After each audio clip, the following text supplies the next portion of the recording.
declared in a 1959 BBC interview, "I don't need to believe in God. I know." It sparked controversy. His words rattled not only the psychological community, but also theologians, skeptics, and those navigating the space between faith and reason. What did Jung mean by this? What kind of knowledge was he referring to? And how does his understanding of God connect to his broader exploration of the human soul and the unconscious? To grasp the depth of Jung's statement, one must first understand his approach to spirituality. Unlike theologians who sought to define God through doctrine or creed, Jung examined the divine through the lens of the psyche. He was neither dismissive of religious tradition nor uncritically devout. Instead, he saw God as a living mystery, a profound symbol embedded in the architecture of the human unconscious. God, Jung once wrote, is a mystery, and everything we say about him is symbolic. This perspective highlights his belief that no human language, concept, or doctrine can fully encompass the transcendent. For Jung, the divine exists beyond the limitations of human comprehension. Yet, paradoxically, it manifests itself within the human mind through symbols, dreams, and archetypes.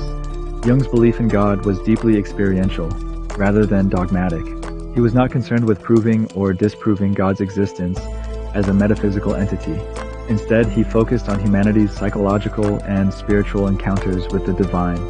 Over the entrance of his home in Zurich, Jung had inscribed the Latin phrase vocatus atque non vocatus, Deus aderit, which translates to, called or not called, God will be present. This phrase encapsulates Jung's understanding of God as an ever-present reality that shapes human experience, whether acknowledged or ignored. For Jung, the divine is woven into the fabric of the psyche, influencing thoughts, emotions, and actions in ways that often elude conscious awareness. Jung's concept of God is inseparable from his theory of the collective unconscious, a universal layer of the psyche shared by all humanity. Within the collective unconscious reside archetypes, primordial images and patterns that shape human behavior and perception. Among these archetypes, Jung identified the self as the central organizing principle of the psyche. The self represents the totality of one's being, encompassing both the conscious and unconscious mind. In many ways, the self mirrors the qualities attributed to God in religious traditions. It is both a source of meaning and a guiding force toward wholeness and integration. Jung believed that the archetype of God could be understood as a projection of the self, a symbolic expression of humanity's deepest yearnings for unity, transcendence, and purpose. This connection between God and the self is evident in Jung's interpretation of religious symbols and narratives. For example, he saw the Christian story of Jesus Christ as a profound psychological allegory. The death and resurrection of Christ symbolize the death of the ego and the birth of a new, integrated self. Jung wrote that these themes are not confined to Christian theology, but resonate universally because they reflect fundamental processes of the psyche. The symbols of the Christian faith, he explained, are among the most significant symbols ever created. However, he emphasized that their power lies not in their historical accuracy, but in their ability to express timeless truths about human existence. One of Jung's most striking contributions to the study of religion is his assertion that the divine is not confined to institutionalized faith. He argued that organized religion often fails to address the spiritual needs of modern individuals, leaving them disconnected from their inner world. In his view, traditional religious practices serve to mediate humanity's relationship with the unconscious. Rituals, prayers, and sacred texts provided a framework through which people could engage with the numinous, the mysterious and awe-inspiring aspect of existence that points to the divine. Yet, as modernity eroded the authority of religion, many were left adrift, grappling with existential questions without the support of a metaphysical framework.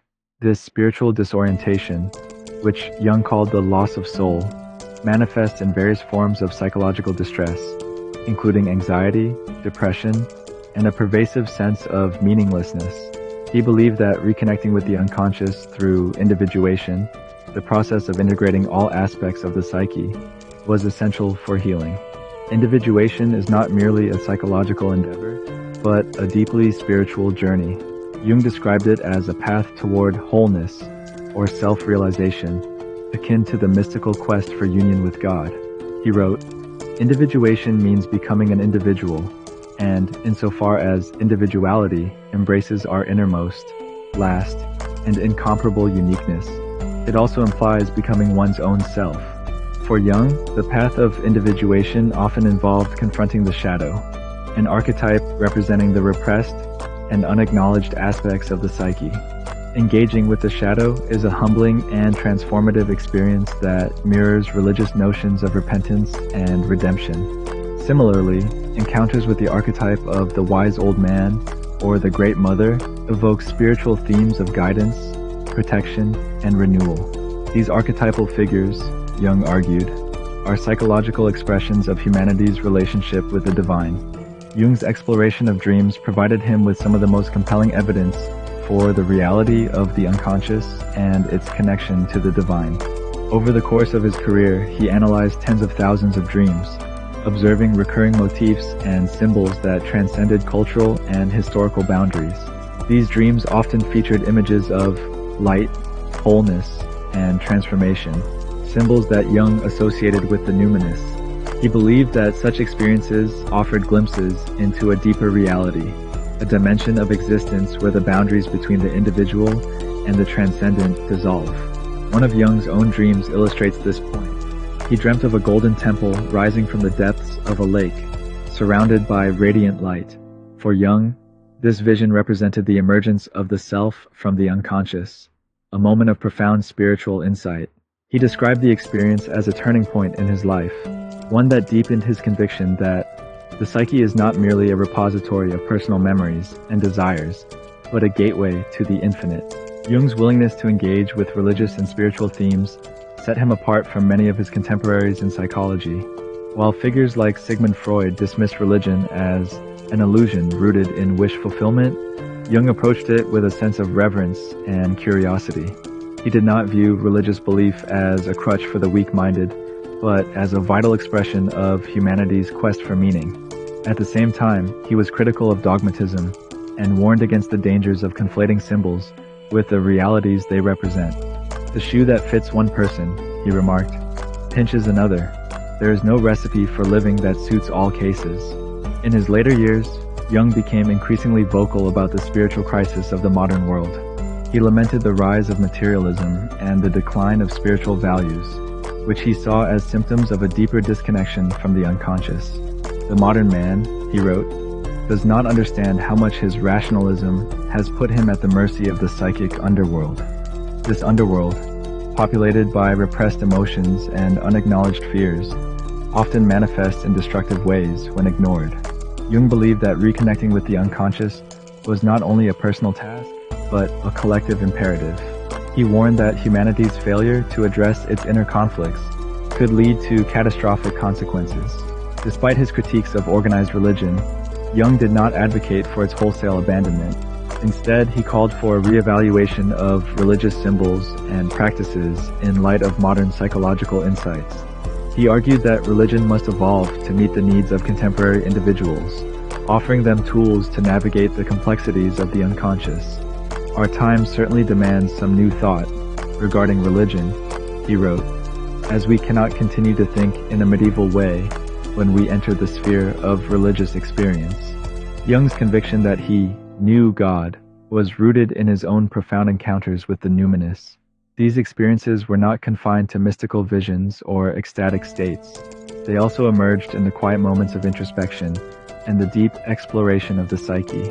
He believed that the divine reveals itself in the ordinary as well as the extraordinary, in the symbols of dreams, the patterns of nature, and the mysteries of human relationships.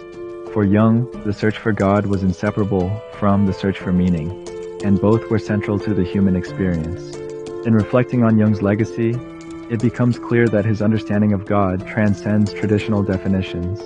He saw the divine not as an external authority, but as an intrinsic part of the human psyche, a source of wisdom, creativity, and transformation. His work invites us to reconsider our own relationship with the Numinous, encouraging us to look inward for the answers we seek. As Jung himself wrote, "He who looks outside dreams, He who looks inside awakes. By daring to explore the depths of the unconscious and embrace the mysteries of the divine, Jung left us with a profound and enduring insight. The journey to know God is ultimately a journey to know ourselves. And in that journey, we may discover not only the infinite within, but also the interconnectedness of all existence.